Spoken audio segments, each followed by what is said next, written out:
Tuhan. Shalom. Selamat pagi untuk kita sekalian. Kami ucapkan selamat datang dalam ibadah hari ini. Biarlah Tuhan memberkati kita sekalian. Seberapapun jumlah yang hadir, kita akan segera memulaikan ibadah kita karena yang sudah menunjukkan pukul 9 lewat. Mari saya ajak kita sekalian untuk masing-masing bersaat teduh, masing-masing berdoa kepada Tuhan. Biarlah ibadah hari ini Tuhan bekerja di tengah-tengah kita, sehingga melalui ibadah ini nama Tuhan dipuji dan dipermuliakan, dan setiap kita yang hadir diberkati. Mazmur nomor 100 ayat 1 sampai dengan ayat yang kelima berkata, bersorak-soraklah bagi Tuhan hai seluruh bumi, beribadahlah kepada Tuhan dengan sukacita, datanglah ke hadapannya dengan sorak-sorai. Ketahuilah bahwa Tuhanlah Allah, Dialah yang menjadikan kita dan punya Dialah kita, umatnya dan kawanan domba gembalaannya. Masuklah melalui pintu gerbangnya dengan nyanyian syukur, ke dalam pelatarannya dengan puji-pujian. Bersyukurlah kepadanya dan pujilah namanya, sebab Tuhan itu baik, kasih setianya untuk selama-lamanya, dan kesetiaannya tetap turun-temurun. Haleluya. Kita siapkan pujian, katakan Engkaulah kekuatanku. Mari saya undang kita semua bangkit berdiri, nyanyikan pujian ini sebagai ekspresi kita kepada Dia. Pujian kita, penyembahan kita, biarlah menjadi kesukaan bagi Tuhan.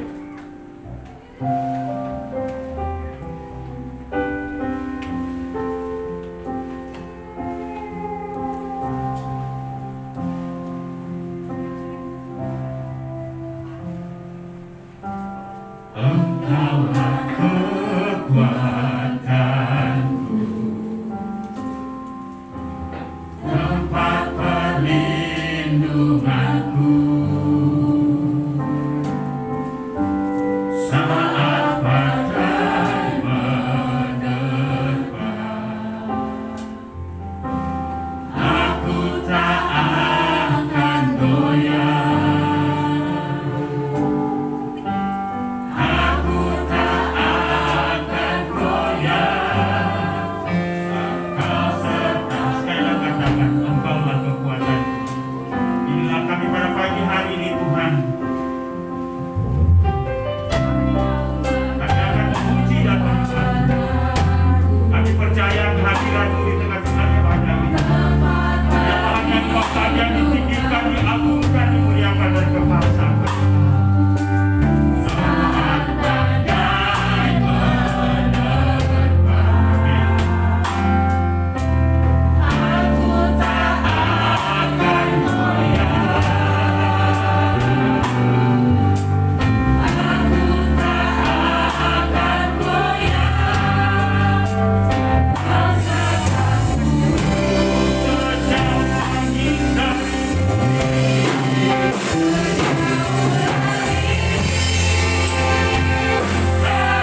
saja yang ditinggikan, sebab Engkau adalah Raja yang bertahta.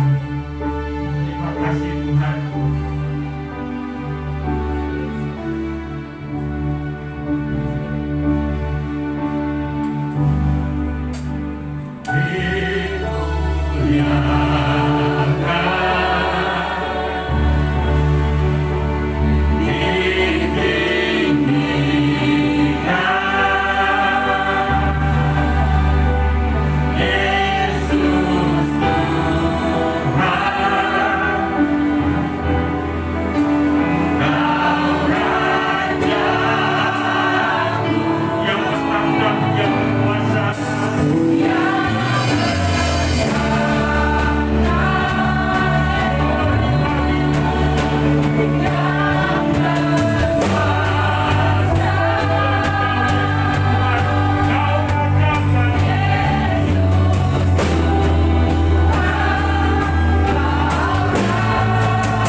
Kiranya Engkau dimuliakan, ditinggikan dalam segenap kehidupan kami, ditinggikan di bumi seperti di surga. Terima kasih untuk kesempatan pagi hari ini kami dapat berkumpul kembali selagi umat ketebusan. Kami akan memuji-Mu, menyembah-Mu, mendengarkan firman-Mu. Kami percaya kehadiran-Mu di tengah-tengah ibadah ini. Engkau bertahta di atas puji-pujian dan penyembahan kami. Tuhan juga berkenan untuk berbicara kepada kami pada hari ini, untuk meneguhkan kami.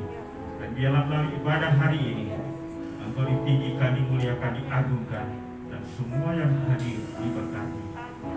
Ibadah kami pada pagi hari ini dari awal pertengahan ke selesainya, biarlah jadi di dalam nama Allah Bapa, Anak, dan Roh Kudus, di dalam nama Yesus Tuhan dan Juru Selamat kami.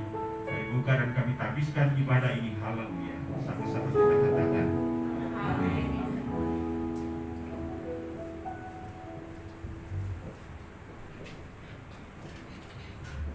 Shalom. Selamat pagi. Tuhan, kita bertemu di pagi hari ini. Kita akan memuji dan memuliakan nama Tuhan. Kita akan menari untuk Tuhan. Kita akan membuat Tuhan senang dan bangga pada kita. Saya akan mengajak Bapak Ibu semua untuk terbang hari ini. Bukan terbang bersama Tuhan.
apapun waktu datang ke dunia ini ya Tuhan Yesus.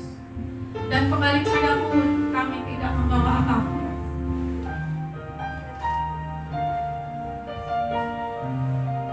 Hati sebagai hamba.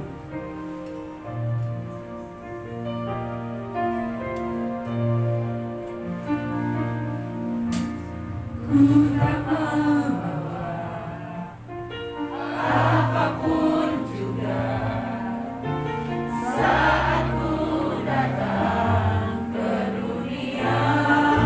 Ku tinggal semua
pujian, hormat, syukur, dan terima kasih.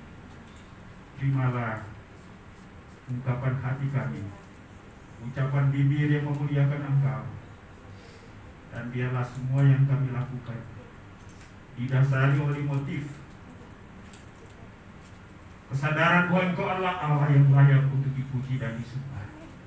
Juga sebagai rasa syukur kami kepadamu atas segala kebaikan-Mu dalam hidup ini. Biarlah Engkau berkenan atas semua yang kami persembahkan, pujian penyembahan kami hari ini. Ini saatnya kami akan belajar firman-Mu ya Tuhan. Kami tahu bahwa firman-Mu itu adalah kehidupan kami. Firman-Mu yang telah menyelamatkan kami. Firman-Mu kekuatan kami. Karena itu bicaralah kepada kami pada hari ini melalui hamba-Mu. Roh Kudus, Engkau tuntun kami, supaya firman Tuhan ini tidak lewat begitu saja dan kami lupakan, tapi kami akan mengingatnya, bahkan menjadi rema, akan memotivasi kami dalam menjalani kehidupan yang penuh dengan kesulitan dan tantangan ini. Terima kasih Bapa. Bicaralah kepada kami. Kami siap untuk mendengar. Di dalam nama Yesus Tuhan dan Juru Selamat kami, kami sudah berdoa kepada Bapa di surga. Haleluya. Amin. Baik, silakan duduk. Baik, selamat pagi semua. Kita bersyukur atas kasih karunia Tuhan yang menyertai kita sampai dengan hari ini.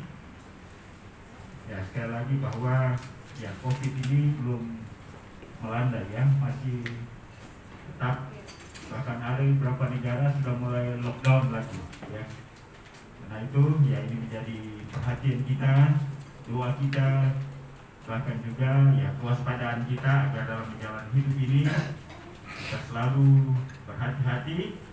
Dan satu hal yang kita tahu ialah bahwa kalau kita ada sampai hari ini, semua karena perlindungan Tuhan yang sempurna.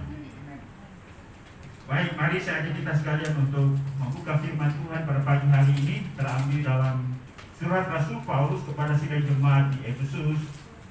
Kita akan baca Efesus pasal 2 ayat yang ke-11 sampai dengan ayat yang ke-22.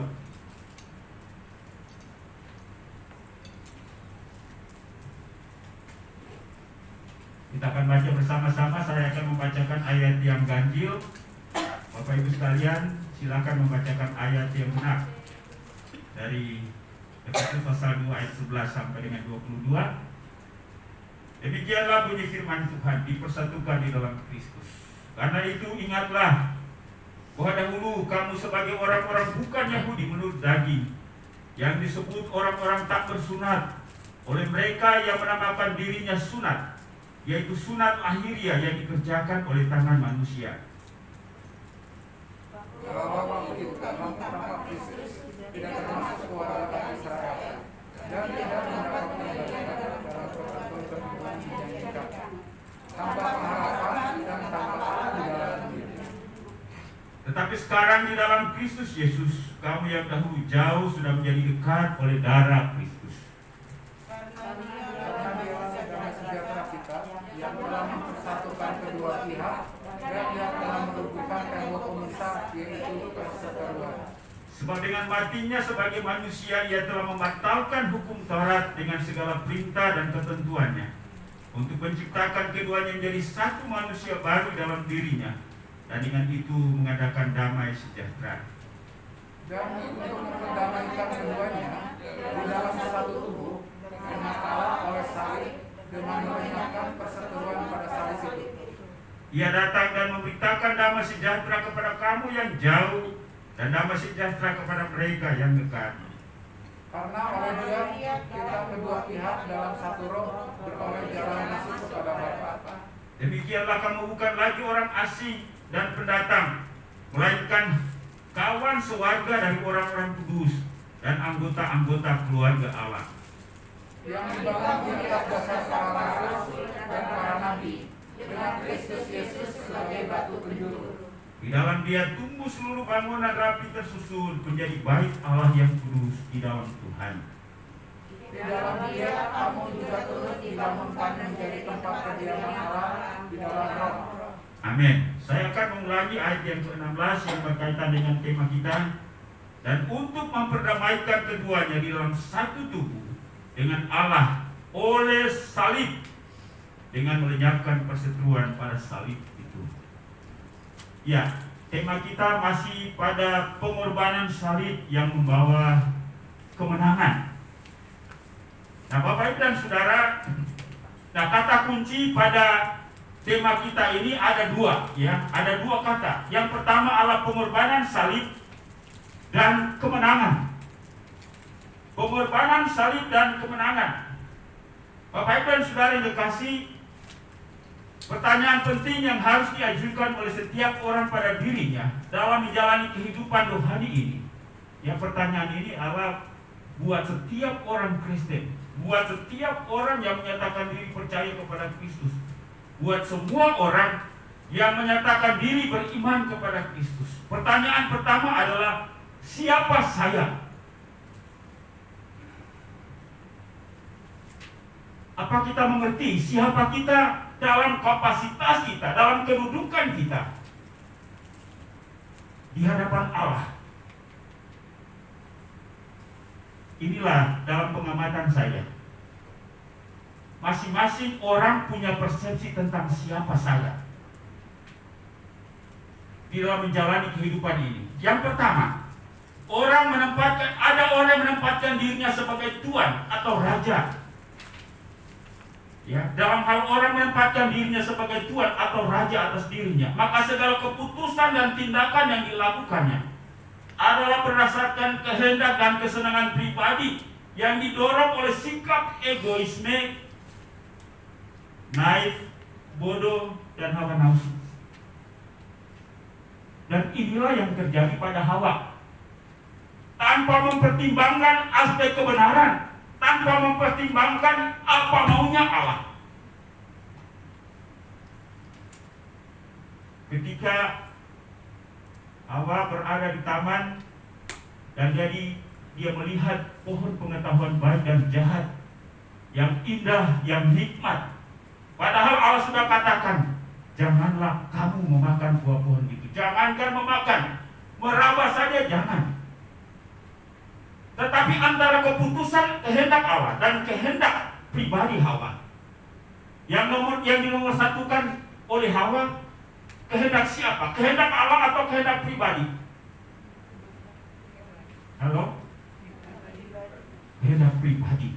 Dan inilah yang terjadi juga dalam kehidupan banyak orang Kristen. Tuhan katakan ini, tapi dia lakukan ini. Mengapa? Karena kehendaknya.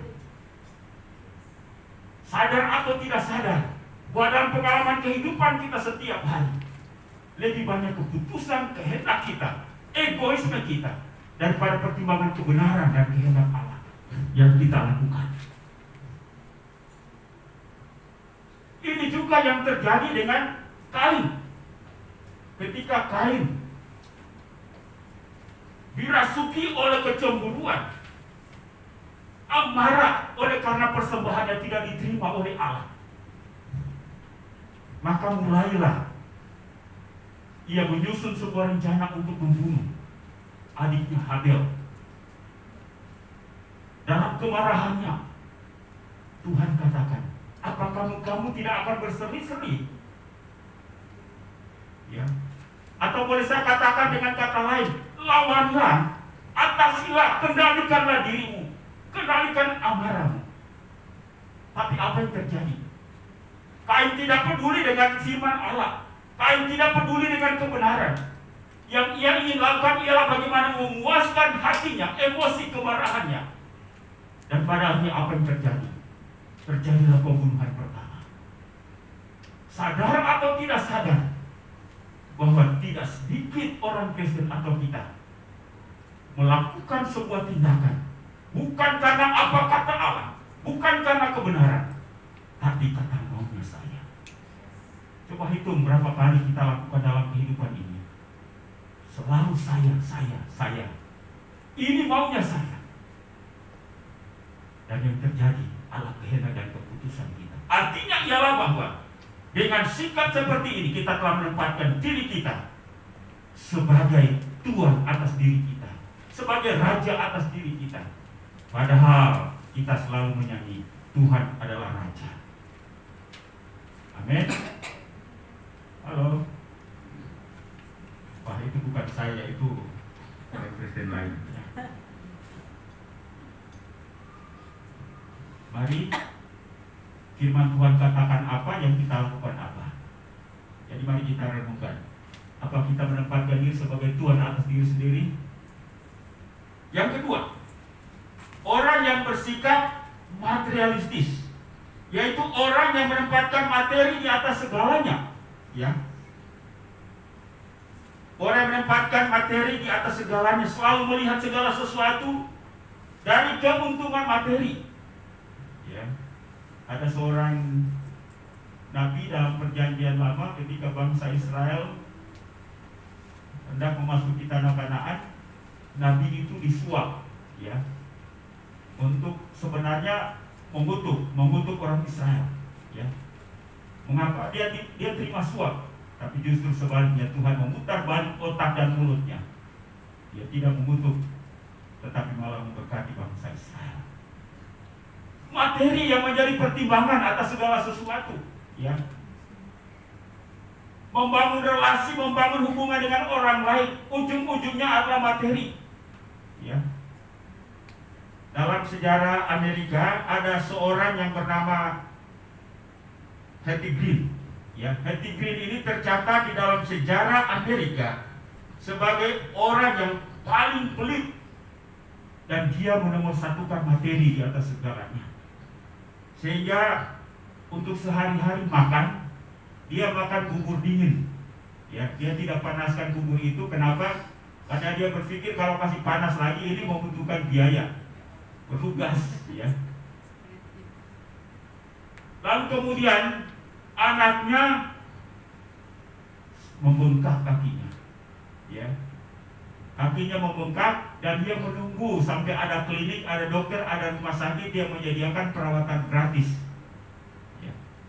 Tapi apa yang terjadi ketika dia meninggal pada tahun 1916? Ia meninggalkan kekayaan sebesar $100 juta. Dia jaga itu materinya. Lalu setelah meninggal, untuk siapa coba? Maka tepatlah apa yang dikatakan oleh firman Tuhan. Kumpulkanlah hartamu di surga. Ya. Tapi dia kumpulkan hartanya dulu. Seharusnya itu dipakai untuk anaknya, dia makan yang sehat, ya. Mendukung orang-orang susah, memuliakan hartanya dengan memuliakan Tuhan dengan hartanya, memberikan dukungan untuk pemikiran dan lain-lain sebagainya. Ya. Tetapi begitu luar biasanya, jangan sampai ini berkurang, jangan apalagi hilang, dan akhirnya dia mati sia-sia. Saudara-saudara yang kasih dalam Yesus Kristus, inilah jenis orang yang ketiga yang mengutamakan materi. Bahkan kalau perkawinan juga, ya, ujung-ujungnya untuk mempersatukan dua buah perusahaan, ya. Nah, kadang-kadang ya orang tuanya berpikir, ya, menasihati anaknya, ya, jangan menikah kepada sembarang orang. Betul itu pernyataan itu, ya. Tetapi jangan sampai materi yang menjadi persoalan, karena pada akhirnya materi juga yang membuat orang bermasalah. Yang ketiga, orang yang menempatkan kesenangan di atas segalanya. Orang seperti ini, ya, orang seperti ini akan melakukan apapun yang penting mendatangkan kesenangan. Ya, melayani yang penting senang. Ketika tidak senang, ya, dia tidak mau melayani. Ya, dia melakukan apapun. Ya, termasuk juga ada orang yang gemar melakukan kejahatan karena kesenangan. Ya. Anak-anak pemuda membuli orang, ya, hobinya membuli orang, ya. Ada orang seperti itu. Dia senang kalau lihat orang susah. Dia senang kalau lihat orang menderita. Nah, ini tanpa mempertimbangkan aspek apa yang benar. Pertanyaannya, adakah orang Kristen seperti ini? Halo, Bapak Ibu? Ada ya? Adakah itu? Ya, maybe, ya. Tapi ya, kalau ada, mari kita dengar firman Tuhan dan kita berubah. Yang keempat, orang menganggap bahwa hidup adalah kesempatan untuk berkarya. orang seperti ini akan manfaatkan semua kesempatan untuk melakukan sesuatu yang berguna dan bermanfaat bagi siapa saja, bagi Tuhan, bagi sesama. Makanya ada pujian, hidup itu adalah kesempatan. Tapi apakah praktek hidup kita memang seperti itu? Halo? Hidup ini adalah kesempatan. Mari menunjukkan ujung-ujungnya di atas lagi tadi ya. Ya. Kalau itu mendatangkan kesenangan, kalau itu mendatangkan kebaikan untuk saya akan lakukan. Tetapi hendaklah mari kita memahami bahwa hidup ini ada batasnya. Hidup ini adalah anugerah. Karena itu mari kita melakukan sesuatu yang berguna bagi kesukaan Tuhan dan kemanfaatan bagi sama. Dan yang kelima adalah orang yang memahami dirinya sebagai utusan Tuhan yang berjuang untuk melakukan kehendak Allah di dalam hidupnya di dunia ini. Mari kita garis bawahi poin yang kelima ini. Kita ditempatkan di dunia ini adalah untuk melakukan kehendak Allah. Bapak Ibu sepakat? Ya. Pertanyaan kedua, kehidupan yang seperti apa yang kita jalani? Apakah saya menjalani kehidupan sebagai seorang pemenang atau sebagai orang yang kalah? Bapak Ibu dan Saudara, sekali lagi untuk menjawab pertanyaan ini kita harus kembali memperhatikan pernyataan firman Tuhan di Efesus 2 ayat 15 dan 16. Saya akan baca sekali lagi. Sebab dengan matinya sebagai manusia, ia telah membatalkan hukum Taurat dengan segala perintah dan ketentuannya untuk menciptakan keduanya menjadi satu manusia baru di dalam dirinya. Dan dengan itu mengadakan damai sejahtera dan untuk memperdamaikan keduanya di dalam satu tubuh, yaitu tubuh Kristus yang dihancurkan di atas kayu salib, dengan Allah oleh salib, dengan melenyapkan perseteruan pada salib itu. Kalau kita menghubungkannya dengan sikap atau 5 jenis orang yang dijelaskan di atas tadi, pertama-tama mari kita mencermati dan merenungkan bersama firman Tuhan ini. Firman Tuhan ini sebenarnya menjelaskan tentang tindakan dan pekerjaan Kristus yang telah melepaskan segala hak, keinginan, kepentingan pribadinya, dan dengan sikap hati sebagai seorang hamba mengorbankan dirinya untuk melakukan kehendak Bapanya di surga dan juga demi kepentingan umat manusia. Saudara-saudara yang dikasihi, saya sudah jelaskan 2 minggu lalu bahwa ketika manusia jatuh di dalam dosa, pernyataan Roma pasal 3 itu, upah dosa ialah maut. Semua orang yang berdosa seharusnya mengalami kematian, ya, yaitu hukuman kekal. Kematian atau hukuman kekal sebenarnya diartikan adalah keterpisahan selama-lamanya dengan Allah. Kalau panas itu bonusnya, ya. Sedianya ialah bahwa manusia sebagai ciptaan Allah atau manusia sebagai anak Allah harus hidup dalam persekutuan dengan Allah. Ibarat raga kita atau tubuh kita dengan nafas ini harus menyatu baru ada kehidupan. Tidak bisa tumbuh sendiri atau nafas atau roh sendiri-sendiri. Betul ya? Atau ada yang nafasnya keluar masuk, tidak bisa, ya harus setiap saat, ya. Tidak bisa ada 1 detik pun juga nafas itu keluar dari raga atau tubuh kita, ya. Kalau enggak itu mati suri namanya, ya. Kalau tidak kembali lagi berarti ya mati seterusnya. Harus menyatu, ya. Demikian pun juga sedia hakikatnya keberadaan kita sebagai anak-anak Allah dengan Bapa di surga itu tidak boleh terpisah oleh apapun. Kalaupun terpisah, pada akhirnya itu sebagai sebuah hukuman. Keterpisahan sejati adalah keterpisahan ketika manusia dibuang ke neraka. Ini yang sangat mengerikan. Ibarat sangat mengerikan bagi raga, bagi tubuh ketika ia ditinggalkan oleh roh atau nafasnya. Nah, Bapak dan Saudara yang dikasih dalam Yesus Kristus, Inilah yang terjadi sebenarnya. Semua orang berdosa harus mengalami hukuman itu. Karena itulah Kristus harus datang ke dalam dunia ini untuk menggantikan manusia, ya, di atas kayu salib, supaya keterpisahan manusia dengan Allah oleh karena akibat dosa tadi dipulihkan kembali. Karena itu, untuk mempersatukan kembali manusia dengan Allah, tidak bisa dengan agama, tidak bisa dengan upacara keagamaan, ya, atau upacara apapun juga, ya, harus melalui korban salib. Karena itulah Yesus berkata, "Akulah jalan, kebenaran dan hidup. Tidak seorang pun dapat datang kepada Bapa kalau tidak melalui Aku." Kisah Para Rasul 4 ayat 12. Di bawah kolong langit ini tidak ada nama lain yang olehnya manusia dapat diselamatkan, hanyalah nama Kristus. Karena itu, ya, mari kita ingat ini. Jangan pernah menukarkan Kristus dengan perempuan, menukarkan Kristus dengan laki-laki, menukarkan Kristus dengan jabatan, menukar Kristus dengan materi atau apapun. Materi, jabatan, suami istri hanya pada kehidupan di dunia ini saja.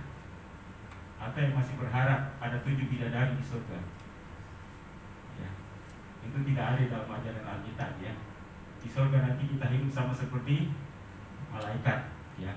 Tidak ada gender, tidak ada maskulin, tidak ada feminin. Semua hidup sama seperti malaikat, ya. Dan Kristus melakukan itu untuk memulihkan hubungan itu.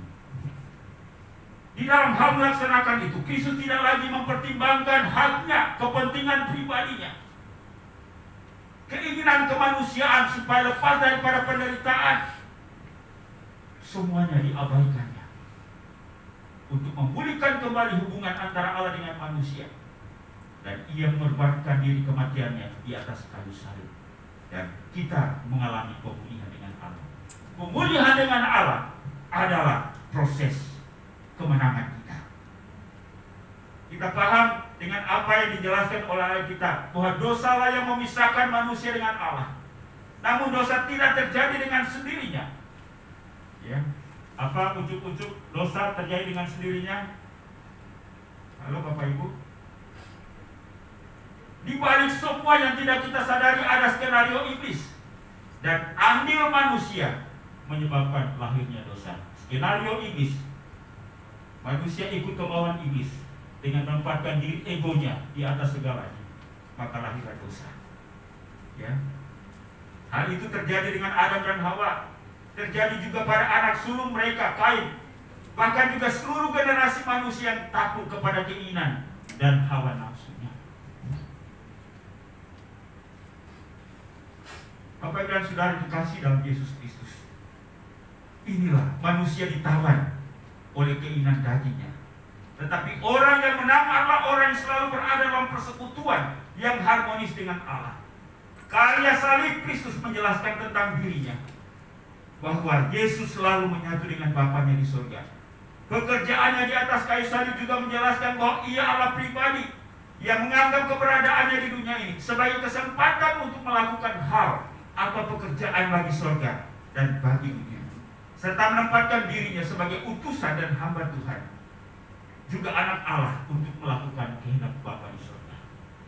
Ini yang menjadi perenungan kita setiap saat. Kita bukanlah raja, kita bukanlah Tuhan atas diri sendiri. Kita juga bukan orang materialistis atau materialisme. Kita juga bukanlah orang yang mengejar kesenangan. Sekali lagi, materi tidak salah, tapi jangan sampai materi itu yang membuktikan diri kita bahwa kita adalah orang yang egois, kita adalah orang yang kikir, kita adalah orang yang mementingkan diri sendiri. Nafas kehidupan, kesehatan, kekuatan, jabatan, materi kita, mari kita pakai untuk melakukan kehendak Allah. Apa itu sepakat? Halo? Ya. Jangan sampai kita membuktikan diri bahwa kita adalah orang yang paling egois. Untuk melakukan sesuatu, firman Tuhan berkata A, hamba Tuhan berkata A, senior rohani berkata A, Kadang-kadang ada jawaban, apakah kita harus dipaksa? Kan tidak harus dipaksa, betul. Ya. Jangan sampai dipaksa. Kalau kita dipaksa, kita membuktikan diri seperti orang apa.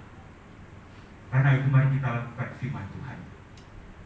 Yesus melakukan pendamaian di atas kayu salib bukan dengan terpaksa, tapi dengan kesadaran dan keikhlasan hati untuk memuliakan Bapa di sorga dan untuk kepentingan penyelamatan kita. Amin. Ia Allah pribadi pemenang, menang dari kepentingan diri sendiri, menang dari godaan kesenangan duniawi, serta menang atas kuasa iblis. Sebab dia selalu menyatu dengan Bapa di sorga. Dia kita masih menempatkan diri sebagai Tuhan atau Raja, menempatkan materi di atas segalanya, dan menjadikan kesenangan sebagai tujuan hidup. Maka kita adalah orang-orang yang lemah dan kalah. Biasanya bahasa kasarnya kalau orang yang lemah dan kalah itu namanya apa ya? Ibu Sarah?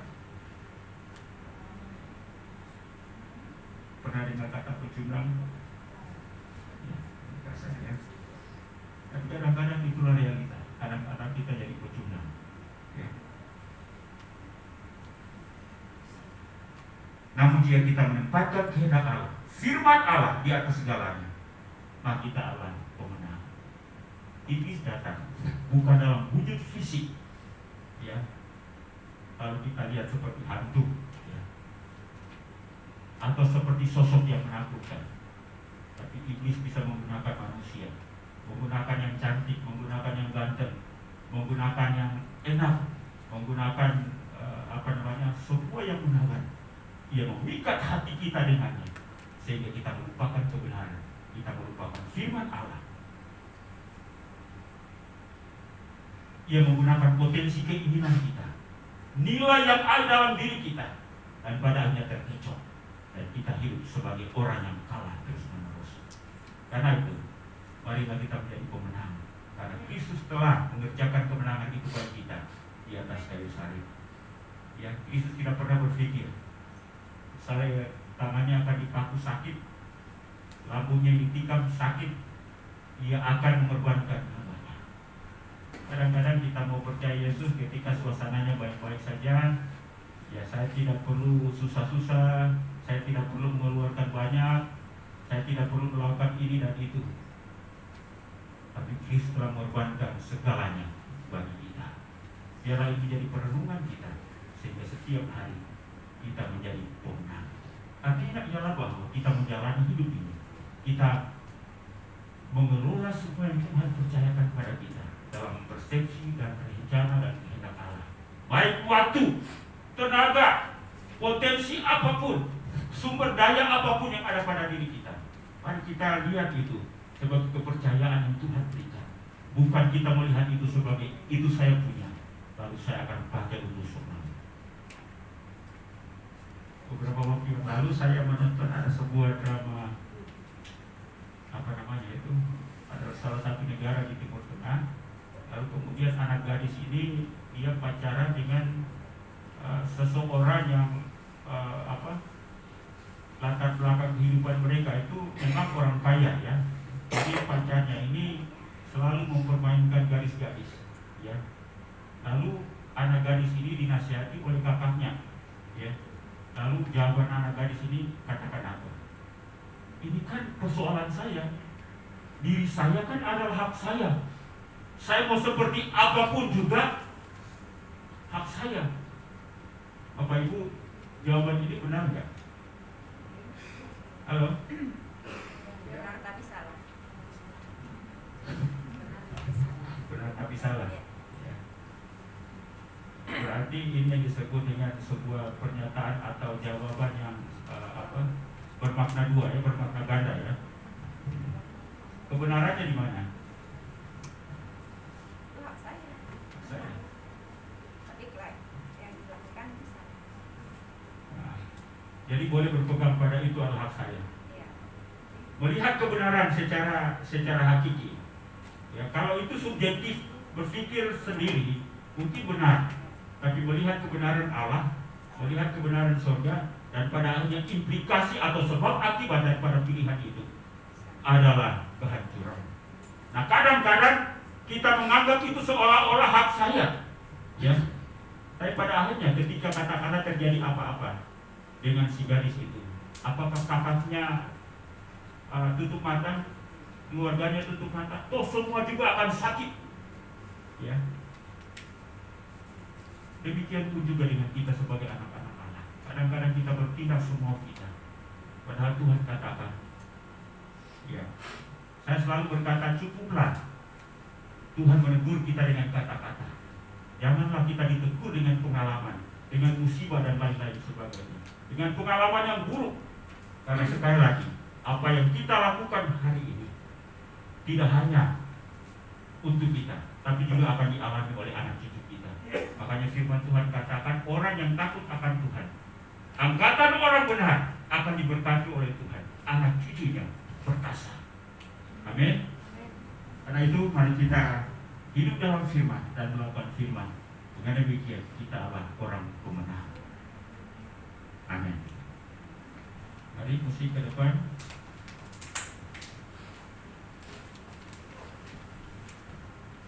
Sebelum kita semua berdiri, angkat pujian katakan menyenangkan, menyenangkan.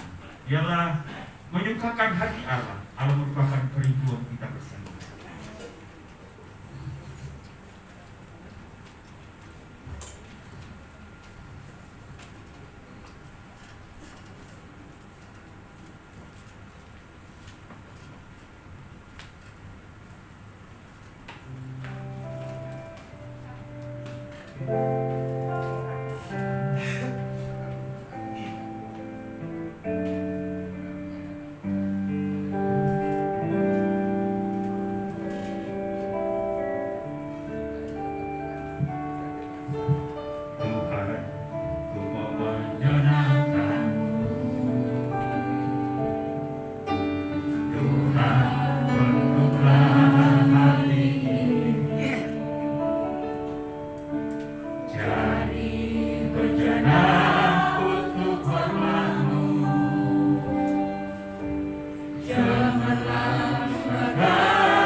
Dunia memang menjanjikan hal-hal yang indah, tapi menuju kepada kebinasaan.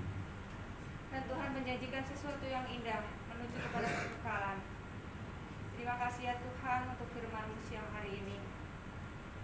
Biarlah Engkau senantiasa memimpin kami Tuhan, agar kami tidak pernah salah melangkah. Kami akan tetap memilih jalan Tuhan, walaupun terkadang itu sulit, walaupun itu terkadang menyakitkan kami, tapi itu semuanya berujung kepada kebaikan, karena itu untuk memperbaiki hidup kami, agar kami hidup tetap dalam jalan Tuhan.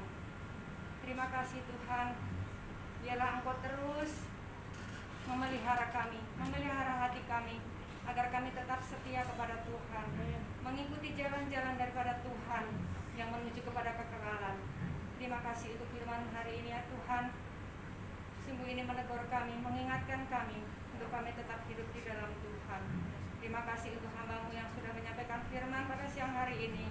Kau memberkati hamba-Mu, Kau pakai hikmat lebih lagi untuk menyampaikan berita kebenaran daripada firman-Mu ya Tuhan. Terima kasih Tuhan, Kau memberkati setiap kami yang mendengarkan, dan biarlah kami menjadi pelaku-pelaku daripada firman-Mu. Terima kasih Tuhan, terpujilah nama-Mu, di dalam nama Tuhan Yesus kami mengucap syukur. Haleluya. Amin. Amin. Terima kasih. Silakan dulu.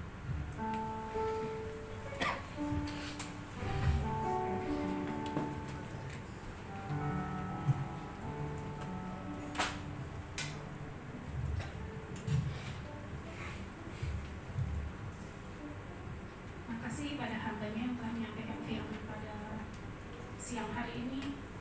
Semoga memberkati kita semua. Selanjutnya kita akan memberikan persembahan untuk kemuliaan Tuhan Yesus. Sebelum kita berdoa, saya akan membacakan satu ayat firman Tuhan yang diambil dari Mazmur 4 ayat 6. Persembahkanlah korban yang benar dan percayalah pada Tuhan.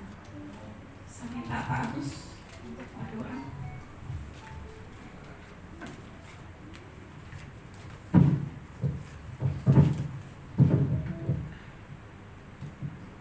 Mari kita berdoa.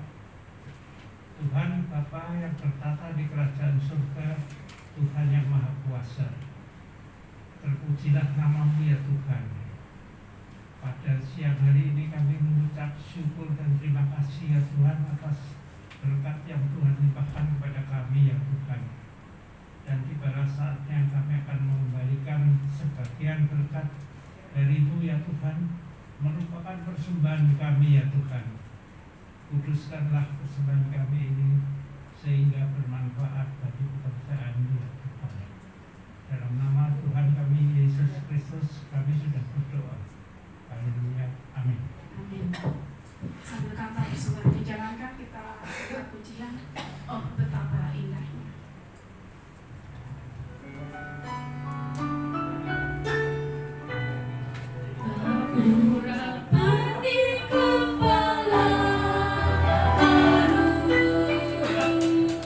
Dan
persembahannya pada pagi hari ini.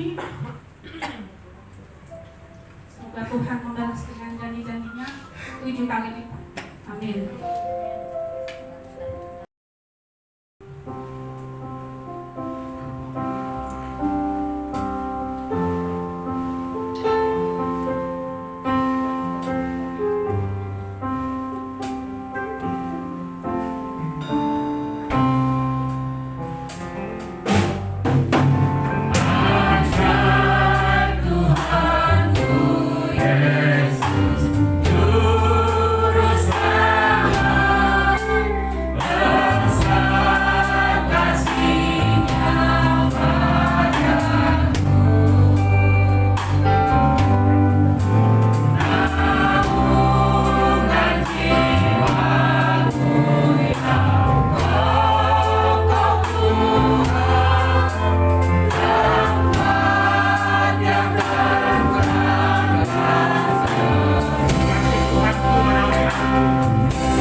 Kiranya berkat yang sama dari sorga boleh menjadi bagian mereka pada hari ini atas kesetiaan mereka melayani-Mu.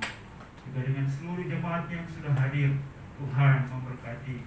Biarlah firman Tuhan hari ini mengarahkan kami, menentukan kami. Dan pada saatnya nanti kami akan mempertanggungjawabkan hidup ini dan semua yang Tuhan percayakan pada kami kepada-Mu. Apa kami menggunakan semuanya untuk jadi sarana untuk memuliakan Tuhan dan menyatakan kebenaran di tengah-tengah dunia ini? Itu menjadi pertanyaan yang kiranya Tuhan taruh dalam batin kami, baik kami menjalani hidup dan memanfaatkan semuanya sesuai dengan tujuan daripada pemberian Allah itu sendiri. Bapa di sorga, berdoa untuk seluruh jemaat-Mu dalam pertumbuhan iman rohani kami, pengenalan kami akan Tuhan, Biar semakin hari bertambah-tambah dan membuktikan pengenalan itu dalam sikap hidup kami sebagai orang yang dewasa sebagai secara rohani. Berdoa juga untuk hubungan suami istri, anak orang tua.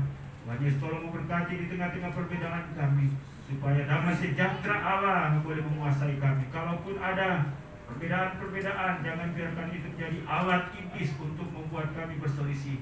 Tapi biarlah itu kami boleh saling menolong, sehingga kami menampilkan sikap hidup yang saling memberkati antara satu dengan yang lain.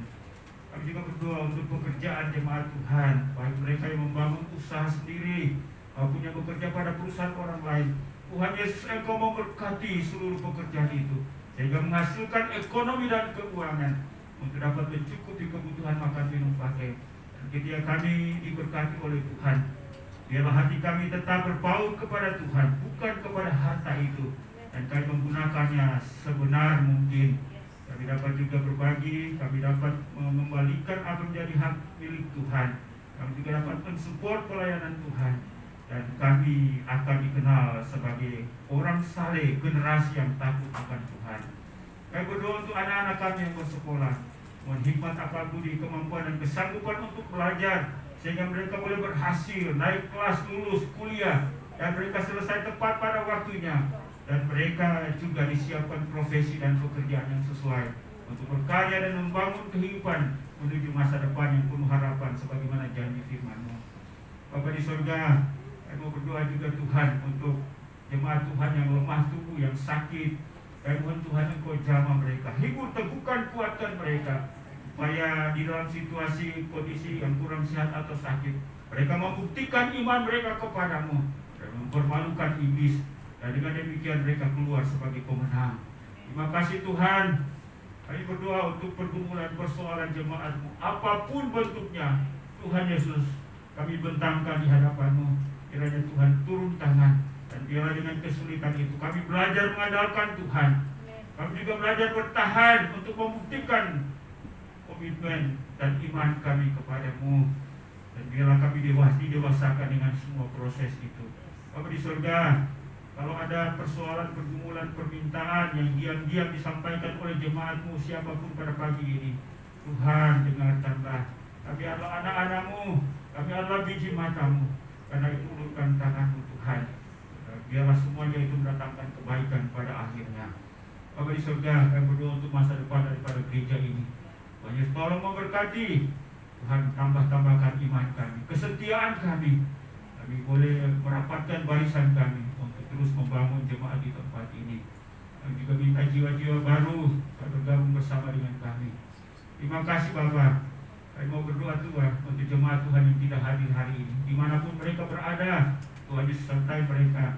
Kiranya juga mereka dapat mengikuti kegiatan ibadah ini lewat rekaman yang akan dikirimkan sebentar sore, sehingga mereka juga diberkati. Bapa di surga, kami mau berdoa Tuhan untuk gereja Kemajuan Indonesia, baik pada tingkat pusat, wilayah, daerah, sampai kepada gereja-gereja lokal.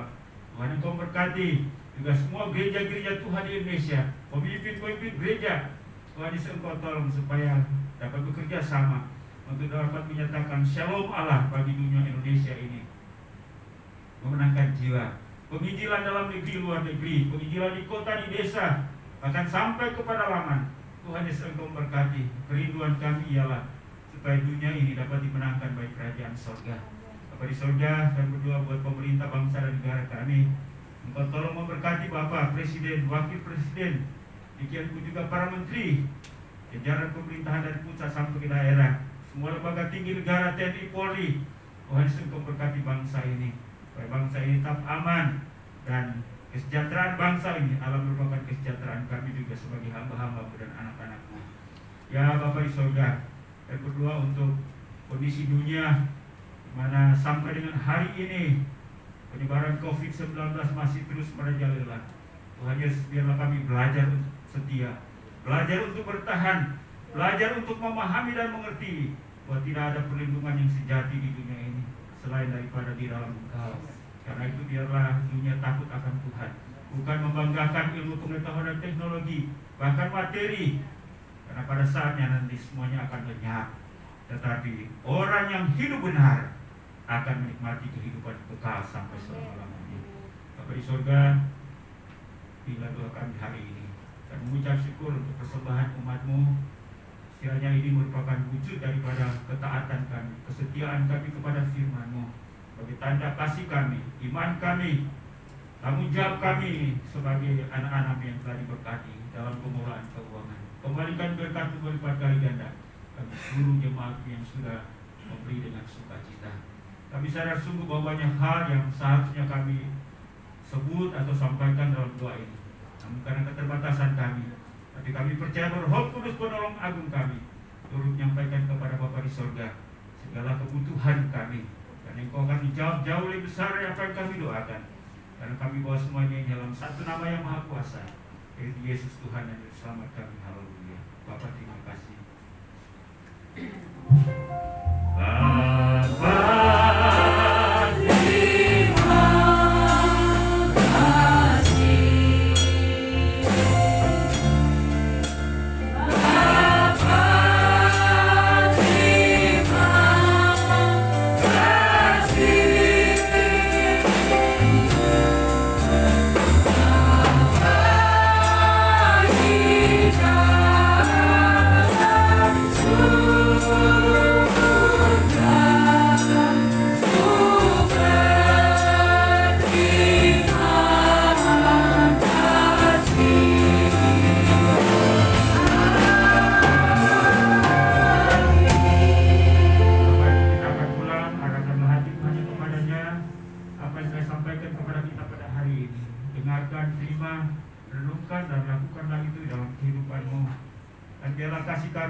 Bapa, sejahtera dalam nama Tuhan Yesus, serta pimpinan penghiburan pertolongan Roh Kudus menyertai keluar masuk kita hari ini bahkan sampai selama-lamanya. Haleluya. Sama-sama kita katakan